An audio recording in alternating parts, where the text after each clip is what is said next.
All right, we got people here, so I might as well just get this started. All right, welcome everybody. We are learning how to do this as on the fly right now. We did a quick trial run this morning.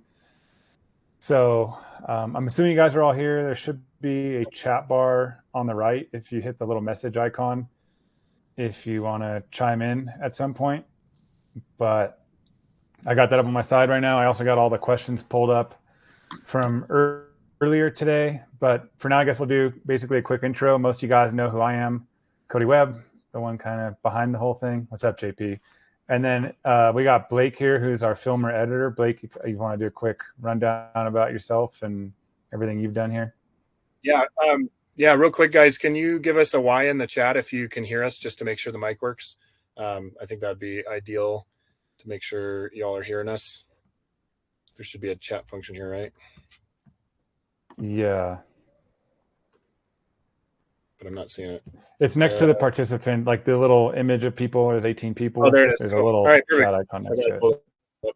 Cool. Glad you guys can hear us. So yeah, I mean, y'all know Cody. He can introduce himself again, but with more detail, I'm sure. But I'm Blake. I'm stoked to partner with Cody on this platform. It's something that he's been dreaming up for a long time, him and his wife, and they brought me and my wife on to help kind of execute the vision with the video and photo side of things. So it's been a fun journey. It's been a lot of work, probably more than any of us really realized in the beginning, but we're proud to bring this to you guys and feel like we've kind of got a polished, good start to what we want to do with this platform. And hopefully y'all are enjoying the content and it's coming out clean and helping you guys improve on the bike. So, we have plans for a lot more, but I'll let kind of Cody run through some of the plans later on when he gets to that point of where we're going to go with the platform. But I appreciate you guys all here and stoked to have you in the herd.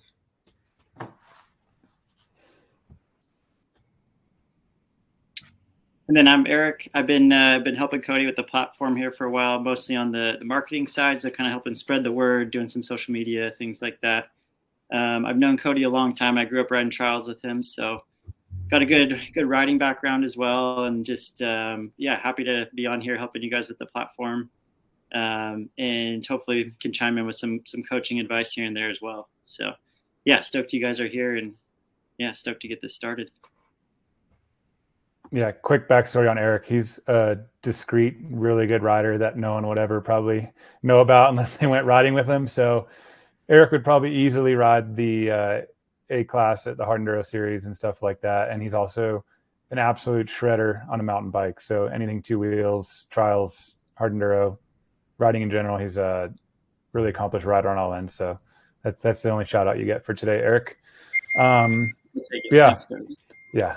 Anyways, guess we'll kind of talk about the platform a little bit. Obviously, it's been a lot of work, like Blake said, and I started this all last August, right before TKO. I had been talking about throwing the idea around for quite some time. And then honestly, on the way home from TKO is when I started grinding on it and writing all the content out and breaking it all down. It's been really fun. And honestly, I think it's been helping my own personal riding. Like obviously the results seem to be speaking for themselves. After Tristan beat me like 16 times in a row or something ridiculous, I was able to win the first 2 rounds this year of the US Hard Enduro Series. And I think riding this platform for you guys, doing all the riding techniques and drills, it's been keeping me focused on basically living up to my own word and practicing the techniques I'm telling you guys, and keeping me honest. So it's helped me out a ton. So if it's helping me, it should be able to help you guys. And, when you're out riding, I don't want you guys to do this stuff the whole time, but I want you to be,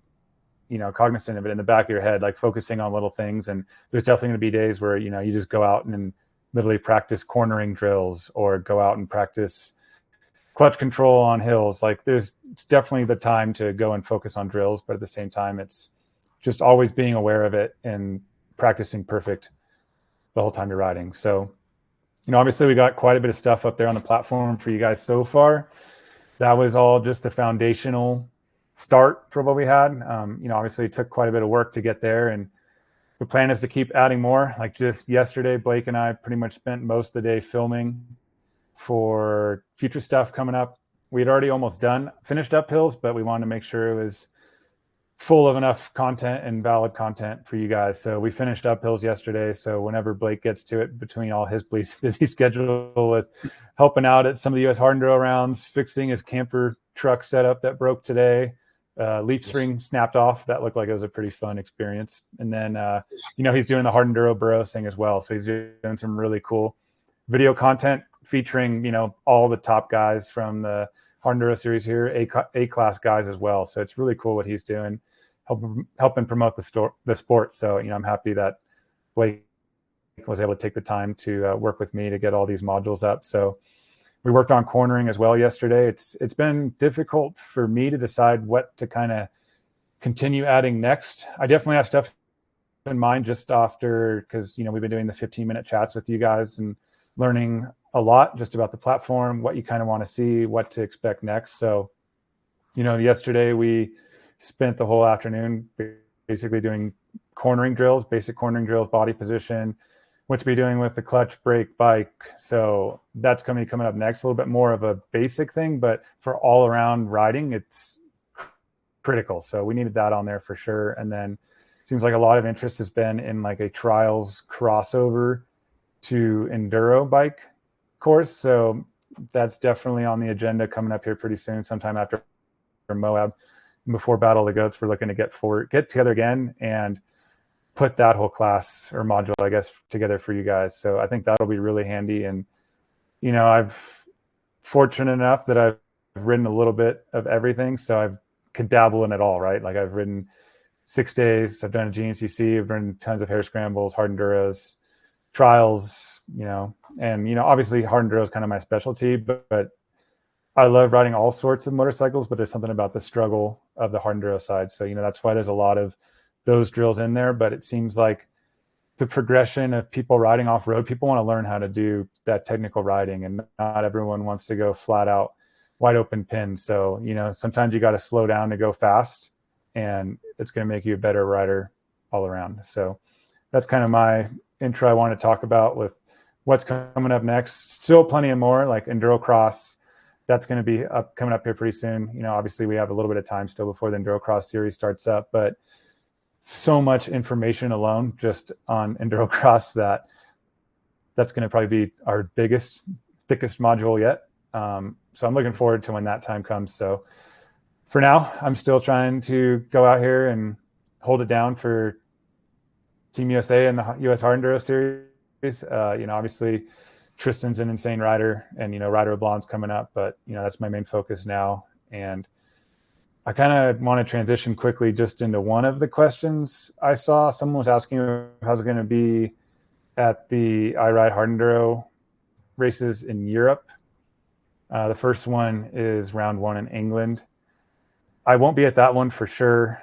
My primary focus is to help grow the series here in the States, and logistically it's so difficult for us to travel across the pond, and the price of everything right now is just pretty atrocious. So, and there's also the difficulty of having a bike.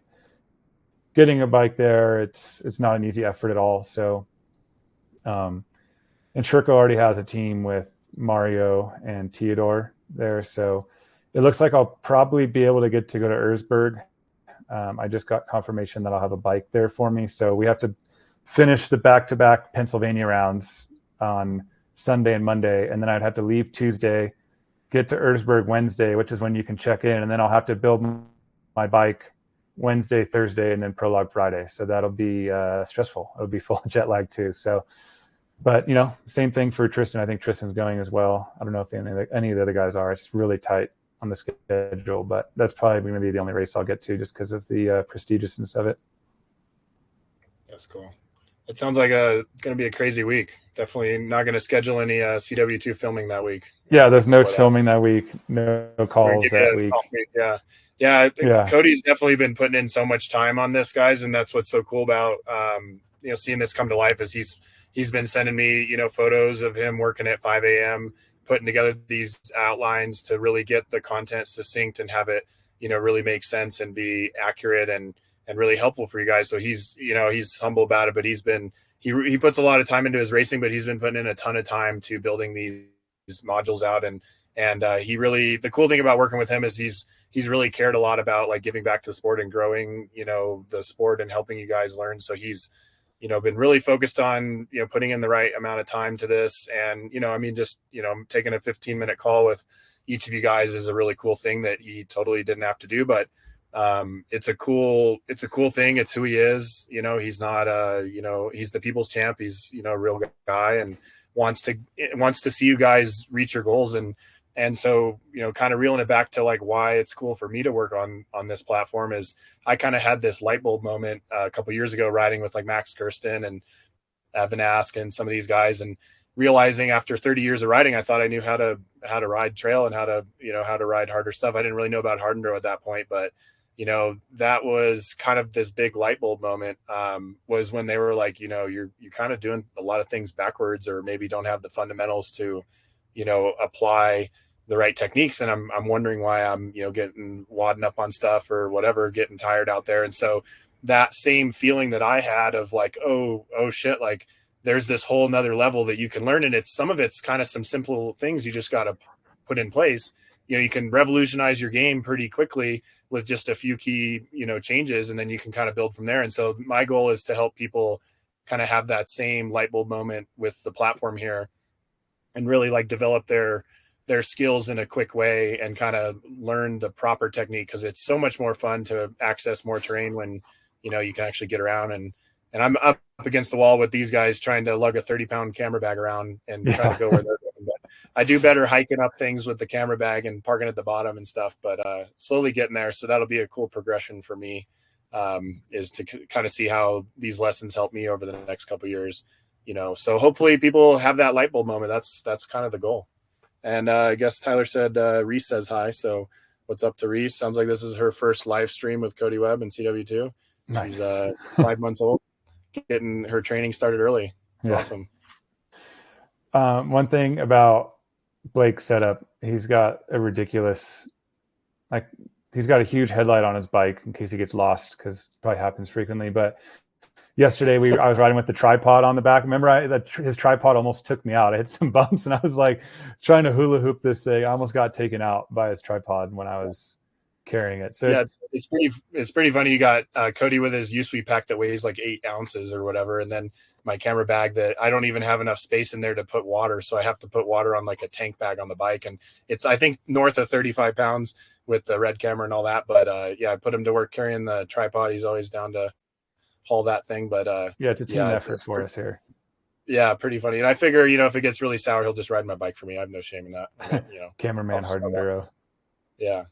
One thing I think is really cool, speaking of cameraman hard enduro, they have the STASIC race this coming weekend at the Moab hard enduro, and I think that's a really cool new feature just for the future of sport and riding in general. Like I actually have the battery on my kid's Teddy's. He's charging his battery right now, so he's going to compete. One of my friends that lives in the area with us, they're like, Teddy's friends and our friends as well, but they don't even hardly ride motorcycles, and they're going to Moab just to vacation and do the kids race for the hell of it and have a good time. So it's really cool that they're putting that event out there for the future of the sport. Cause GNCCs and air scrambles, they have kids courses, but with a hard enduro, it's the general trail is almost too difficult and for little wheels. So to give the kids a chance to have some fun, I think is really cool. And I think it's awesome for the parents, because I guess I'm a parent, but there's not too many of us out there who are parents at the top level. Me and Haker, the rest of the guys I'm just trying to do my best to keep the young testosterone behind me. There you go. Well, if Tristan was trying to hang with you, he could have stuck around on the platform a little longer. I guess we had him for about a week. I don't know. There's been people who have come on since Tristan was on board, but Tristan came on day one and he didn't stick around, guys. I thought he could learn something, but I guess not. Yeah, we got the ultimate troll, ability here. Just kind of, I think your comment was, or my comment was like, hoping you were sticking around, or thanks for joining the platform. Go ahead and check out the wheelies module, because he's kind of, self-proclaimed a bad wheelie guy. And I'm like, go check out the wheelies module. Maybe you'll improve, and go ahead and report back to us. And then, 6 days later he canceled. So, couldn't hang with the pack, I guess. It's okay. It's all right. Yeah. It was fun though that he jumped on there and checked it out. That was cool. Yeah. Well, I guess probably get into questions. I feel pretty good about kind of intro and where we're going with everything here. So first question I have here is, how has hard enduro changed since you began competing, and where do you see the sport heading in the coming years? And Morgan just came in to give the sign telling me to answer questions. I'm like, I'm already on top of it. But yeah, honestly, the sport has changed drastically. Before, when I was doing hard enduros, it was like survival and no one knew what they were doing. We barely even had gummy tires. We're like trying to make our own gummy tires. And it was like, get through the hard stuff and then hang your tongue in the spokes and survive till the next hard part and paddle your way through. And now everyone's just gotten so much better. The bikes, we figured the bikes out better, bike setup, suspension, tires, and the level and intensity has gone skyrocketed now. Now it's basically like a hard hair scramble where you still have to charge in between everything. So it went from, fun, enjoyable, all day rides, looking for hard canyons, about like getting your way out, picking your apart, to like doing full on motos on extreme terrain. So Chris Hunt's still in the survival area. You'll get there one day. Don't worry. You'll get in the. Hope to see you on here, Chris. Yeah. How do you manage risk and fear while riding, and especially in extreme or dangerous conditions? I'm not going to lie. I was kind of scared walking the track at Grinding Stone. Like, I knew everything was capable, but there was definitely a chance for like, you're not going to make everything every single lap, and to minimize the chaos and bike tumbling. So it's difficult. It's especially like, if I was wondering why I'm kind of scared on kind of some stuff. I couldn't even imagine what the guy in 25th place was thinking trying to ride around that track. So he's a foot shorter than you. Yeah, a foot shorter than me too, probably. But yeah. It's something mentally where if you've done all the work and you've ridden everything in the past and you know what you're capable of on the bike, then you know what you can do, and you have that confidence level. So normally when I'm out riding, if I see a gnarly line, a filthy line, so to speak, that Blake and I call him now.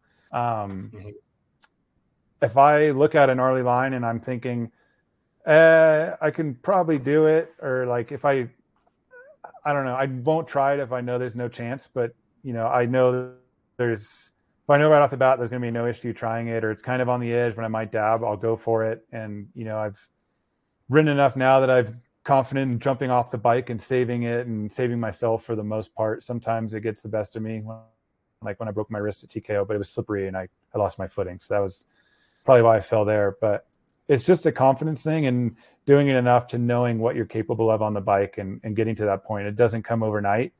I mean, I rode years and years of trials bikes and then started riding enduro and then cross training with moto and learning how to jump and get aggressive. So it takes time and effort to put in and know what you're capable of. Can you make a trials come back to the Donner National this year? The expert line is calling your name, no training required. I know who wrote this. It was Ryan Boardman. I remember seeing it on there. I left California, and then all my mountain bike and enduro buddies bought trials bikes after I left. And I'm like, dude, why didn't you buy them earlier? We could have been training together. But I don't know. I think I looked at the date. I think Donner is an option, and I did tell Sherco, Factory One Sherco, to bring me a bike in case I show up. So I just don't know if I can ride expert. I don't know. I think I have to ride pro still. So I'd have to practice like a week and then I'd ride pro. Well, we want to do the trials module. So, yeah, maybe we work that in. And then with trials, like you don't have to ride the section. Like, so if something's really ridiculous and I don't want to crash off of it, don't tell my dad, but I'll probably just punch a 5. My dad will probably get mad at me, but I'll punch a 5 and not ride it if I don't have to.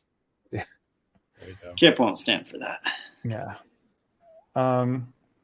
What's your opinion on hard enduro riders cross-training on NMX track? It's very common to see people do hard enduro have zero motocross skill and avoid it like the plague. Yes, that is very common to see people who avoid motocross at all costs. Blake, I think you might be one of those people that avoid moto at all costs. Once you break 2 ankles, you realize you're not so good at it. I basically landed standing up on the bike. My feet they slipped off the pegs, and I landed sitting on the bike. My feet hit the ground before the bike did, basically. And, at Lakewood Motocross, and broke them probably 10 years ago. And I realized, okay, maybe I'm not. A, I had no fundamentals, but B, I was like, maybe this isn't for me. I'll go ride trail and start playing around in the rocks. I think it's really important to cross train on MX. I don't do it a ton during the season. It just depends. But during enduro cross, I run a ton of moto just for the intensity side of things. Every week, you go at least once a week, sometimes twice a week. So, and you look at GNCC guys, they're cross training a ton on the motocross track. So it's super helpful for the intensity side of things. And it teaches you to be more aggressive. Your heart rate's going to be higher than what you are trail riding. So if you're in that race pace mode in the hard enduro and riding kind of like that, it just gets you more prepared and you can be more aggressive. So I think it's super useful. I do recommend it. It basically helped elevate my career. I went from being a trials guy that putted around on the enduro cross track to riding moto 2-3 days a week. And next thing you know, I started winning enduro cross races. So there's something to be said about that.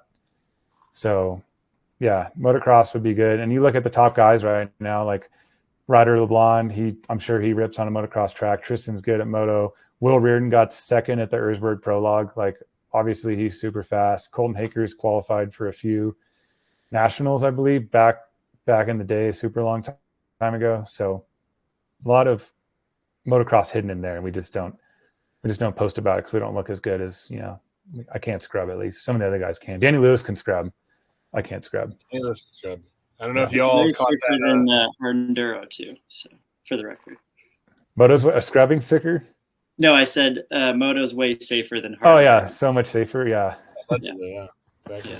According Speaking to of Moto Academy. This is a sidebar, but we got a little technique breakdown we got to do here. This Ryder LeBlanc program, he's got this frog deal going on. I don't know if you caught that. I was thinking about posting it on the platform to figure out what's going on with that. I've never seen it like that. I think it can go in open collaboration. People can chime in on there. Let's see, yeah. And I was gonna post him a story or send it to him and roast him a little bit, but I just thought, look at that. Like, is that on purpose? I'm just having to assume that because, like, I don't know. Yeah. Like he's hovered over the seat about 3 inches, and he's just got that old Wild West stance. All I'm thinking about is McAdoo when you just showed me that image right there.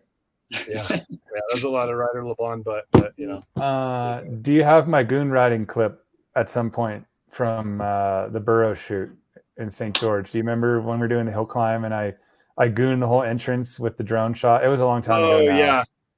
I don't have it handy for this, but maybe on the next that's what I figured. But at some point, yeah. Yes. It'll be on the episode whenever that comes out.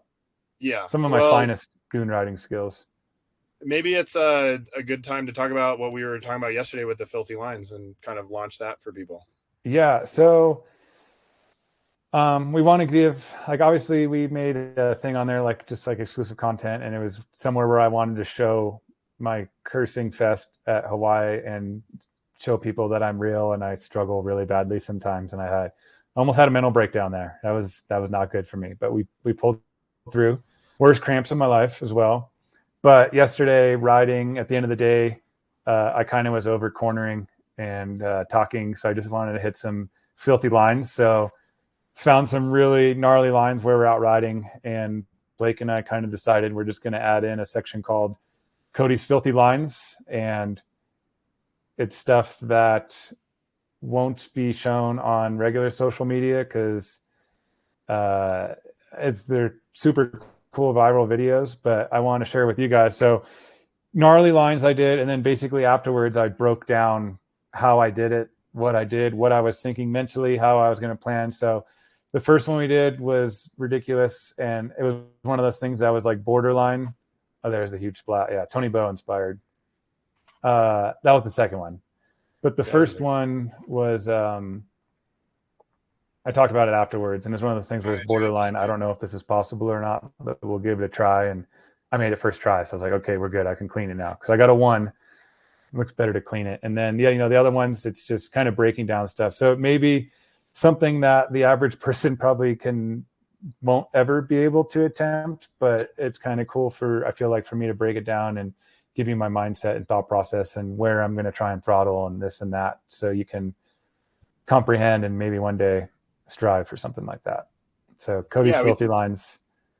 Yeah. So we'll have, Cody's Filthy Lines. It'll be a little section in there, the little exclusive nuggets that you guys can check out. And I've got a bunch of little ones like that. We might, in the exclusive section, do a little more roasting. I've got actually a backlog of probably 13 races worth of interviews from the Hard Enduro series of funny, interview bloopers and things like that. I got a bunch of Cody, not as much, I guess, because he wasn't around for the first season, but still, I've got a bunch of other stuff with other guys. So, I've wanted to send it to Enduro Memes, but I wasn't getting a lot of traction from them. They're asleep at the wheel, so we think it'll be kind of fun to post up some little nuggets in there here and there and let y'all get a laugh, some LOLs out of that stuff. It's all pretty funny. And then, the Filthy Lines will be a fun section to just highlight the crazy stuff that Cody does, and then kind of hear the behind the scenes of when we're out there filming it and what's going through his head. And I'm like mind boggled. He wants to try this shit. I think it's like crazy. And so for him to talk about, what it's going to take to do it is pretty cool, because it all comes back to the fundamentals, it seems like, and then he's just building upon those and getting bigger and bigger as he goes. So yeah, should be a fun little section of the platform. Yeah. One thing about the platform, like you just said, Blake, like building as you go with the progression. I did get my mechanical engineering degree. So if people are familiar with SolidWorks, or if there's other engineers in here who have done SolidWorks or something like that, if you kind of look at the platform, it does somewhat resemble a SolidWorks design, where you start with a super simple drawing, and then you extrude, and then you make a revolve, and you make some cuts, and it just gets more and more advanced on the side as you go down and how you build it. So I don't know I guess it's the engineering side of things for me, where I start basic foundational stuff, and then from there the part gets more and more advanced, just like your writing gets more and more advanced. So that's just my nerdy note for you guys. Yeah, so we're really excited we've got a whole list of modules that we want to work on over the coming months and years, and different terrain types, different landscapes, different disciplines, obviously endurocross trials. We're pretty excited about showing a breadth of terrain to kind of arm you with everything you need to go into different environments. So next up will be the alpine environment, logs and loamy sections and creek bottoms, and finding traction in the slippery rocks, and come summer. So that'll be cool. So stay tuned for that. And then we also have some stuff coming for rally and road booking. I worked with Skylar Howe's Dakar guy, so this will be real cool to launch. Kind of not a master class with road booking, but we spent several days with them, and it'll be kind of an intro to rally, reading the road book, and working on speed with the big bikes. So that'll be cool too. So we'll have trials, hard enduro, some kind of faster corner stuff, kind of moto-y down the road, and then the rally side of it too. So other things that you guys are interested in, send us messages, and we'll get it on the list and try to break down as many techniques and environments and disciplines as possible. Yeah, I heard from someone that Poltares was coming in the States here in a few months. Mm-hmm. So it'd be sick to do an adventure thing with Poltares, but that's way too gnarly. He does ridiculous stuff on that 10RA. So I don't know if we want him. Maybe we get like Chris Birch or something. Poltares is too crazy. I don't think I could get to the base of the place where he's going to go with the camera. Yeah. I'd need to get choppered in. I'd ride on the back of your bike, Eric. Sounds like you can get around. Yeah. You can make that happen. Yeah. No homo. Yeah. Next time I'm in your town, I'm going to have to go accept the ride with you. I know I missed out on riding with you. Oh, yeah, last time. Yeah, all good. Yeah, let me know next time. I'm going to make that happen. Yep. There was a question here I want to answer. I think it was from Evan Ask, maybe. I thought it was a really good question, but it said, do you have certain rules or concepts for yourself that you try to adhere to throughout each race, like a race plan? Are there certain core ones that remain the same no matter the race, and other ones that are more race/venue specific? And I thought this was a good question, because when I was younger and the sport was kind of different than what it was now, I would try and instantly get away and break away from everyone and build a lead. But at that point, like, I was so much better than everyone at the really hard stuff that I can get away with it. And now everyone's gotten so much better. I get arm pumped. The pace is higher, that honestly, I kind of just hang back and wait to get loose and let those guys make all the mistakes and issues. Like, you can never win the race in the first turn, but you can lose it, right? So I think now that I'm a little bit older, my heart rate can't peak quite as high as what the other guys are. Like, it just physically can't get that high anymore. But obviously I'm still fit, so I'm I kind of use the whole first part of the race to gauge where those guys are at, and I just don't let them get away from me. So I have no problem being in 5th place an hour into the race if I can see the leader just a little bit ahead of me.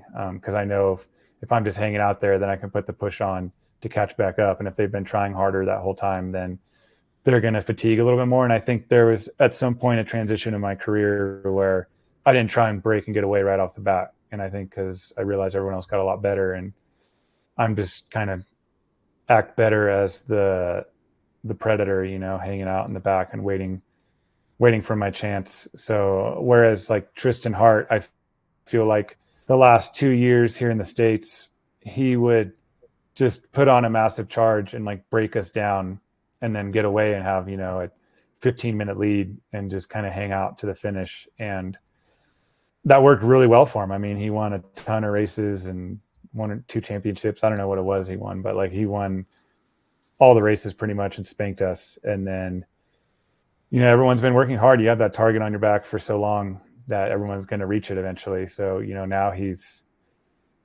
basically, I feel like I'm kind of just holding on to him and kind of breaking him down now versus what it was the other way before. And I'm almost letting him do it to himself. It's not like I'm trying to run away. I'm just hanging in there and waiting for my chance. So that's kind of where my racecraft is nowadays. And he could have listened to this, but he had to leave the platform. So he's not going to know what we're doing here. Would have been fun to have him on here right now. Yeah. It would have been great. I'm not roasting him. He's amazing, dude. He's gnarly. He's been good. Yeah. And truly filming with him a lot. He's over the last 2 years, he's been really cool, really humble guy for how good he is. I mean, winning 13 straight races in the series, but Cody's right. He does kind of seem like he front runs and he puts in the charge and gets ahead and makes a statement. And then, but that sounds like that comes with a cost of burning some more energy. I think it was Moto 2 at Grinding Stone this year, the morning race on Sunday. I think I was like 4th or 5th, like just chilling off the start. And I don't know where he was like all over me, like pinned it past me and Haker like in the same straightaway and was like wide open. I'm like, all right, okay, I guess we're going to up the pace here. I was in no rush, but we're 5 minutes into a lap. So. Was that when he talked to you or something, or you said something to him and then he looked back at you and yelled back something? Oh, no, that was near the end of the lap. Those guys all messed up, and I just took like a wider line and went all around them, and I passed 3 guys in one spot. And I just kind of like threw my hands up, like, what are you guys doing? And then I ticked him off, and he tried to pass me in the desert. But I was just messing around. It was fun. That's cool. I like having fun with it. Yeah, this is kind of a random segue, but just to interject a little bit for those who maybe aren't super close to the series or not, but, I've been fortunate enough to film with all these top guys and they are all really cool with each other. I mean, I know you guys put on your helmets and put in the work, but when it's race day, but like everybody's really kosher pretty much with each other and, hanging out and sharing Airbnbs and wanting to film together as a group and train together and push each other. And I've filmed a lot of different sports and disciplines, and it's definitely not like that anywhere else I've seen it. I'm sure it exists elsewhere, but it's just been kind of rare and cool. So, we joke around with Tristan or whatever, but, everybody's so cool to each other in that top 10, 15 guys. Like, it's just pretty crazy to see. And that's where I'll do my little plug for my Hard Enduro Burros episodes. It's kind of cool because we got all 8 guys together and filmed for 3 days. And, it's pretty cool to see everybody like pushing each other. And it's like, where else do you see the top 8 of the pack kind of in one spot, but they're not racing, but they're kind of, they're almost getting out a tape measure and seeing how far they'll go, and so that's kind of cool. It's cool to see and it's cool to show. So I'm excited. I've been, a little delayed with building out this platform, but stoked to bring those live soon. Yep. No, the Hard Enduro Burro stuff was sick. And all I think about is like, if this, would you ever get the Supercross top 8 guys all together in a house for 3 days riding? And no, there's zero chance of that. So yeah, I feel it's pretty fortunate. special. So I wanted to jump on it while I was out there and show people that. I think it's so unique. Yeah. I got a question here about how I manage my breath and heart rate during an event. Are you actively monitoring your heart rate and trying to manage it in a zone? I am not actively monitoring my heart rate, but when you are struggling and heaving and pushing, you definitely know you're tired. I don't need to look at the number on my watch to see how bad it is. So, but it is super important to try and manage my breath and heart rate. And like I said, the whole beginning of the race, a lot of times, like I'm never really in a rush. I just want to be one of the top 5 guys in that lead pack, not let the leader get away from me. that's kind of where I'm going to relax for a bit. And that honestly helps the most, I think, with arm pump.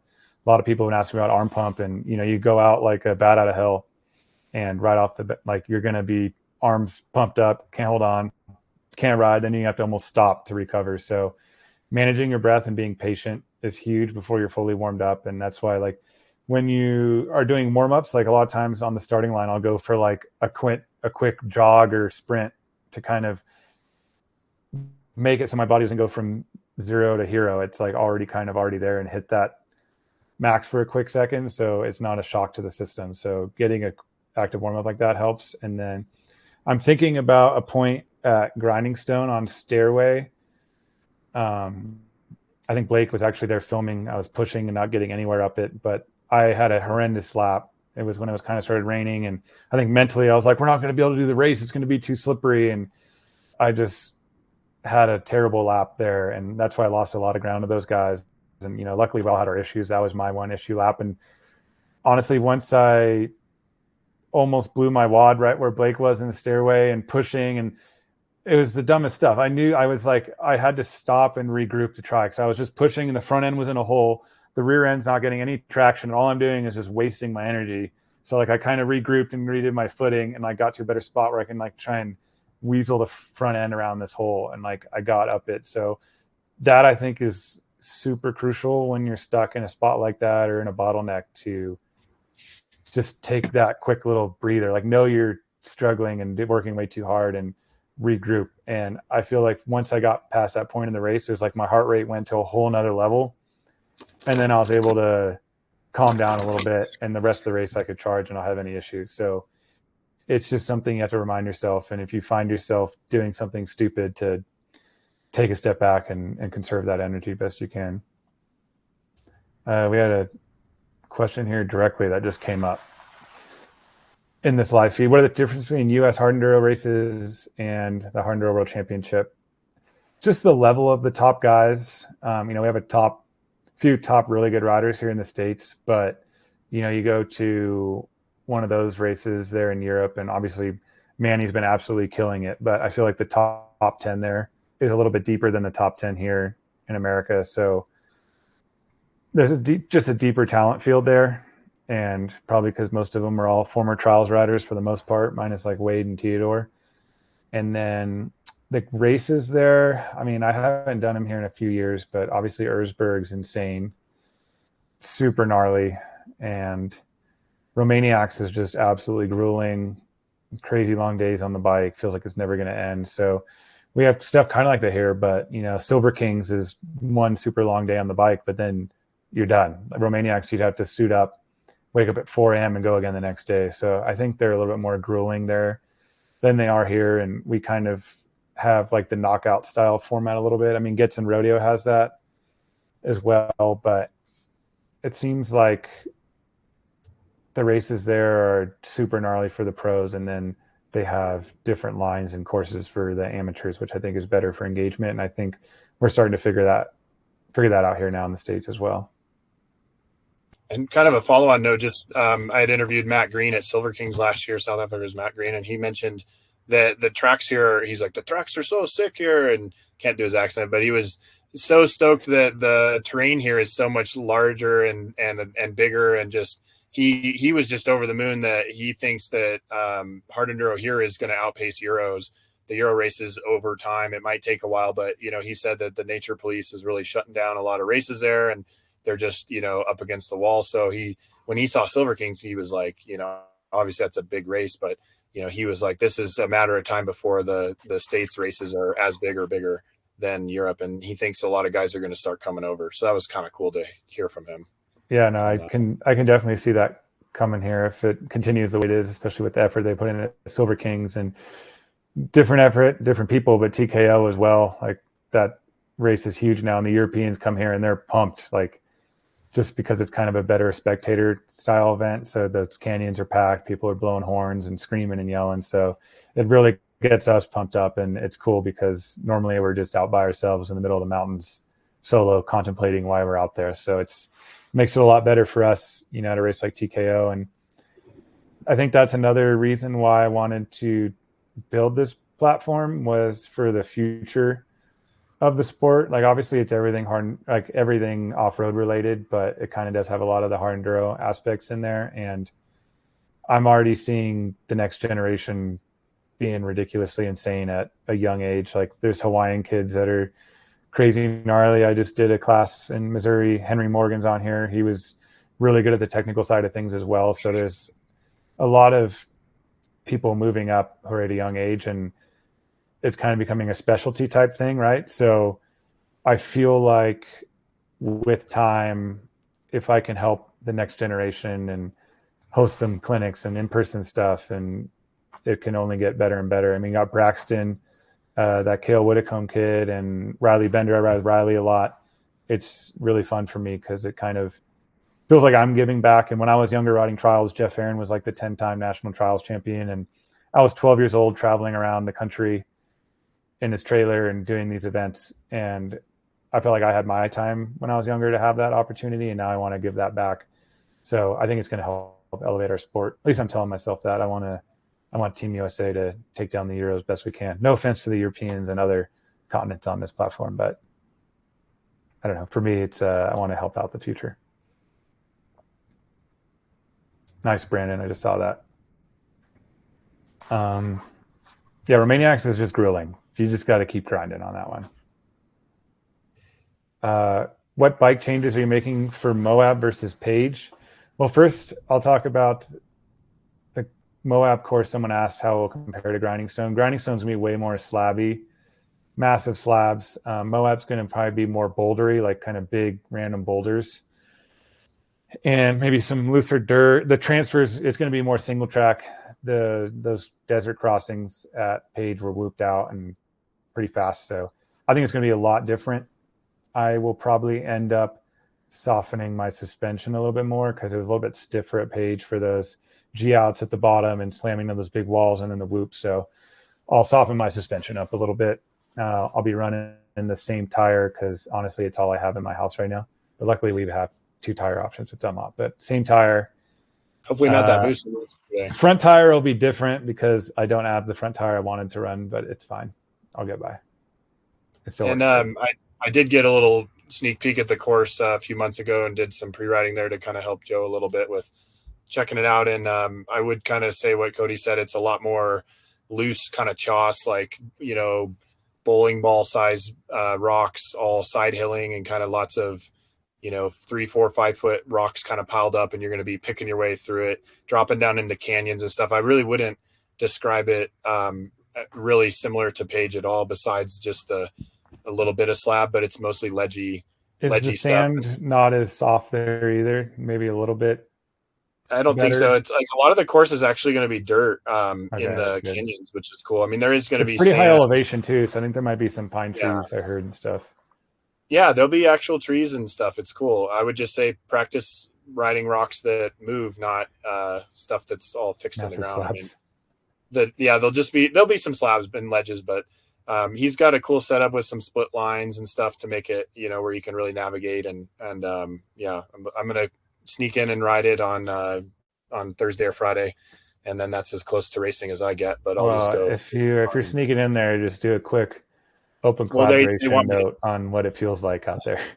Right. Yeah. They want me to do it, but so I don't have to sneak too much, but how much info I take away from it, I'll try to be by the book on that, but mostly for course markings. But that's my advice right now is just the loose. I mean, Cody's advice is what matters, but like just from seeing it and riding it, it's definitely looser there, but I think people are going to like it. It's going to be a pretty cool race. Spectating should be pretty good. The terrain's pretty cool for what it is. I think people are totally different about it. Yeah, totally different than proper Moab, like what you picture, you know, red rock slabs. It's not really like that at all. It's more of a high desert thing. Okay. So if any of you guys are going to be out there, try to find us, say what's up. And, you know, it's cool to see people from the platform come out and be at the races and interact and stuff. And then I don't know if this is a good time, Cody, for you to mention your track walk, or you want to do that later? I'm looking right now. I texted them today to find out what time. So Friday at 10 a.m. is track walk. So maybe we'll do a walkthrough, like member type walkthrough, maybe around 10:30 or something like that. When it gets closer, I'll post something in open collaboration about it. I was waiting to post to learn more, but we'll do a track walk all together and look at some of the sections, discuss it. I think it'll be really helpful for you guys. And obviously for myself, it's huge just to be able to get that vantage point of the track and figure out your lines in advance. I think we'll do one more question here. I think it's a good question to talk about. It says day before race food and what goes in your water pack on race day. I'm honestly a big steak guy before races, like big races like that. Long, slow burning energy, I feel like is better than, I feel like the carb loading thing was like late 90s, early 2000s where people are doing, spaghetti feeds and carb loading in that aspect. But I kind of like nutrient rich foods, like just veggies and fruits, meats. And I choose normally getting like a steak, like a ribeye or something like that. It's kind of like my guilty pleasure because I know I'm going to burn through those calories, and it's kind of a slower burning thing. It's not like an instant bit of energy and then you kind of feel like worn out afterwards. It's one of those things where it picks up as the day goes on. So for me, I like steak and potatoes, something like that for the race. And then what goes in your water pack on race day, I run electrolyte mix. So there's kind of varies on how many scoops I do, but we have a hammer heed, and actually on the platform, there's like a, I don't know, 15% discount, or I forget what it was that they set us up with. So, but I've had a deal with Hammer since like 2012 or something like that, a personal deal, and then they have a team deal as well. So I'm actually working with them on the nutrition side of stuff. And it was very like Hammer focused, obviously, because the CEO of Hammer wrote about it. But I'm adding my own personal touches to it. So once I'm done with that, we'll have the nutrition side thing pretty soon. And it's really in depth. Like I said, does have a lot of Hammer stuff in there, but I do use the Hammer heed, and the Recoverite is really good stuff as well. So if you want to check that out, it's on there in Cody's picks, and the nutrition side of things isn't far out. It's just, I'm busy. There's a lot of things going on. So like that being said, I need to finish my bike for Moab this weekend. I didn't finish working on it today. It was a little more roached out than I thought it was. I was going to ask on that note, do you ever run those goo packets? I have all this GoPro footage of guys with goo packets on the bars, but I don't know if I've ever seen that on your bike. I've ran the goo packets in the past, but one time at Erzberg, I went to rip the goo and it got all over my finger. So my finger was all sticky into the clutch, and I went to go up this ledge in Carl's Diner, and I didn't let the clutch out all the way because my finger was stuck. So I ran right into the rock and fell backwards. And I don't think I've honestly ever used a goo pack during a race since then. At Romaniacs, you can come in and take breaks, and it's a mandatory rest. So at that point, I'll do it. But in a race, I'm just too stressed to do it. And yeah, I normally just load up on food the night before, big solid breakfast, whether it's depending on how early it is, I'll do oatmeal for earlier races, and then for later races, I'll do eggs, bacon, kind of actual real foods that I cook out. And avocados are really good as well. But yeah, I don't eat people are like, what do you mean you don't eat? I'm like, well, I'm basically sprinting or near sprinting for 3 to 4 hours. I don't have the time to stop and eat food. I'm like, you know, the guys I'm trying to battle, they're not stopping and eating food either. I can't take that time. So I got to keep going. So, but yeah, for, if you're an amateur guy and you're out there for longer than we are normally, it's nice to pack a snack. And then if you're in a bottleneck, you can take that time to have the snack. I got one more weird question, and then I'll let you go, or if you got to move on. But what about when you're getting really hydrated for the race? I mean, you're out there, you're not trying to take a leak on the course, you're not necessarily trying to pee the seat. How do you manage staying hydrated but not having to take a leak on the line? I know Tristan was always like, I got to take a leak right before the start of the race, and I'd be just like that too. But I mean, you just don't think about it when you're racing; you just sweat it all out. I mean, yeah, I mean, a lot of times you sweat it out, but there's definitely races where I pissed my pants multiple times. TKO for sure, because it's so hot there and humid, so you're just constantly drinking water, and then it starts raining, and you're like, oh, I don't know what the rain does, but the rain makes you feel like you got to pee, or the water noise. I don't know, but I've definitely peed myself there a few times. But when I did the Roof of Africa, I stopped definitely a few times. If there's a technical spot or people were kind of hang out, I would just stop and lean off to take a leak. But Wade said he pissed his pants like I think a couple times a day, and that's just he won. I didn't win. That's what it takes sometimes. Pissing your pants. That's the difference right there. Yeah. Yeah. So when are we working on the pee the seat module? Or it's really hard to pee your pants when you're riding. I don't know if you guys have tried it. It's not easy to pee your pants while riding. It's like something about trying to get past that. Once you're good, once you like starts going, you're good. But to get to that point, it's tough. It's not that bad for us. I'm thinking of like Louise Forsley and the girls and Holly Marks and like that sucks. Like what do you? They can't just like Women pee a lot more often too. So they just don't drink as much, unfortunately. Yeah, I feel like I'd want to be really hydrated, but then that would be a pretty quick trade off. See, Zach here is talking about he tried to pee in a 9-hour race. It's not easy. Like I'm not joking. It's hard to pee. It takes you half a lap to get initiated or something. Yeah, and then you're just upset because your boots, you know what's in them, and your knee braces. So I haven't done it in a while. Has some pant mods for that. So. Yeah, I've heard some stories in Romaniacs about a certain Graham Jarvis on the side of the trail doing like a number 2 and like other riders passing him. I was going to say there was one of the races last year or 2 years ago where they were trying to get Colton to like kind of give out his pants after the race. I don't know why, but they were in his pits and we were just there filming and they were like, oh, let's give away like Colton's pants, and I don't know. It's just funny. And then he was like, hold on. Not that pair, let me grab that pair. I'll give you a different pair. I actually think when they had Red Bull Override, they had it like once or twice. It was like a 6-hour race and I had like different sections they opened. But I think Mario Ramon was there. I think I was hurt the first year and I did the second year.